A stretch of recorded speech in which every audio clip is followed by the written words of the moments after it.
Hello team, I'm going to give you a quick run through our Tuesday workout, first Tuesday workout. I knew it's lockdown.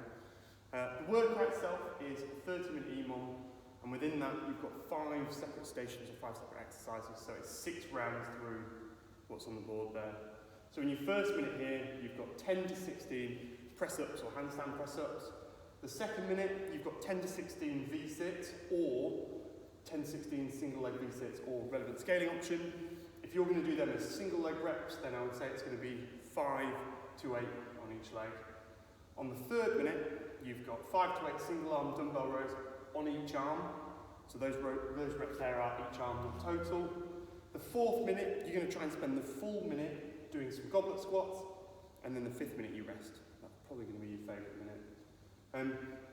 In terms of the sort of timing aspect of this, remember that because it's every minute on the minute, say in this first part here, once you've done your 10 to 16 press-ups or handstand press-ups, you'll rest until the end of the minute, and then you'll start on the next bit. So you're not going straight from one thing to the other. You've essentially got a minute's window for each part of the workout there.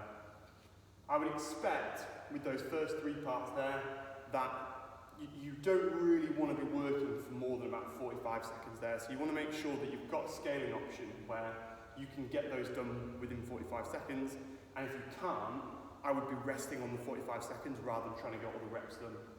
With the fourth part here, the 1 minute goblet squats, that's where we really want to bring some intensity into it. We want that minute to be quite difficult, so try and get absolutely as many reps in as you can in that minute. And obviously that will be dependent on what sort of weight you've got. If it's heavy, you won't be able to get as many reps in. If it's a bit lighter, you'll probably be able to move a bit quicker.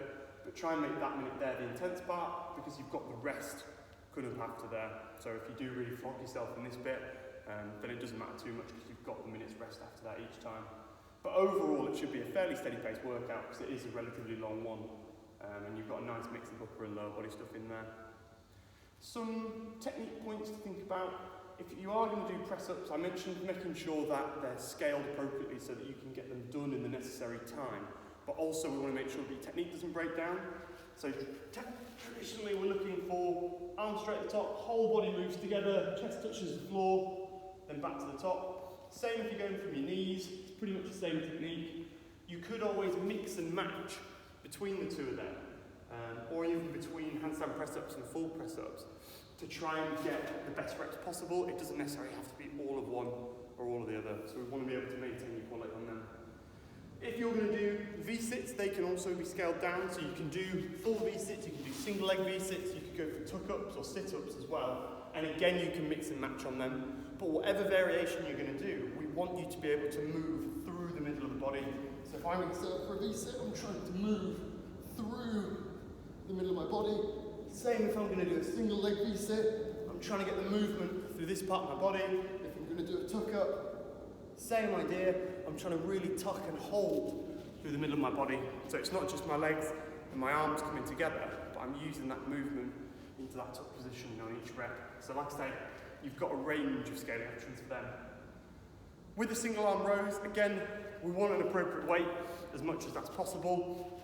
I would set up in a split position like this, and we're trying to pull through the shoulder and pull the shoulder back towards you. So it's not a case of can you get your elbow as high as possible, but we're looking to pull through the shoulder, and your back should stay straight as you do that. So we shouldn't see too much curling up from your back as you're doing those reps. The minute goblet squats, I mentioned we want them to be pretty difficult, but as normal, we don't want the technique to break down too much. You're going to be set up either like this, or you could go like that, and we're just looking for a good full depth squat on each rep, trying to stay as upright as you can and maintaining that quality irrespective of how tired you get. So if you do need a little rest, you can work that into it. This 5th part here, I don't have to demonstrate to you because I know you'll all do that particularly well. But those are your sort of scaling options in terms of what we traditionally expect. But if you've got other equipment available to you, or you want other ideas and you want to work around injuries and stuff like that, please just drop us a message, and like me or any of the other coaches, and we can give you some alternative ideas for scaling options or ways you can manipulate the workout to suit you a little bit better. In terms of warming up, this is a little warm-up that I have written up for the session. So if you want to take a screenshot of that, something you can do. So to start off with, we just want to get you moving a little bit. So start off with, it should be 20 star jumps. It's classic year 6 PE sort of situation. So you do 20 reps like that, and then from there, you're going to do 5 walkouts. They're just normal walkouts.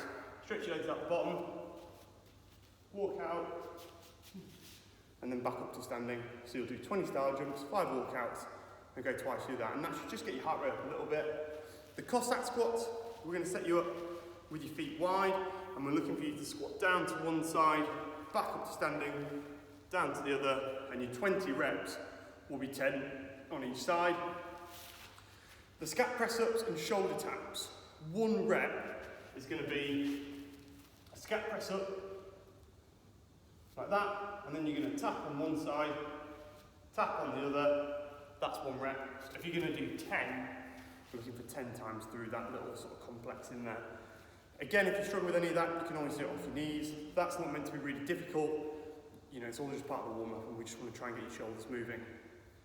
The second half of the warm-up is just having a go at what scaling options you think you're actually going to do in the workout, just to make sure you've tried them and you know how they feel. So you've got 5 press-ups in there, 5 V-sits. Your 6 rows is just going to be 3 on each arm, and then 10 goblet squats. And then having done them, you should know exactly how it's going to feel, or certainly similar to how it's going to feel when you actually get into the workout, just so that you're not taken by surprise in the first round. But on a workout like this, you might find that the second round actually feels better than the first once you've sort of got into the rhythm of it a little bit. As I said before, if you do have questions about anything sort of more specific to you as an individual, please let me or one of the other coaches know, and we can try and give you some more detailed advice than what we've gone over today, because obviously all of this is fairly broad spectrum. But enjoy the workout, stay massive, and I'll see you next week.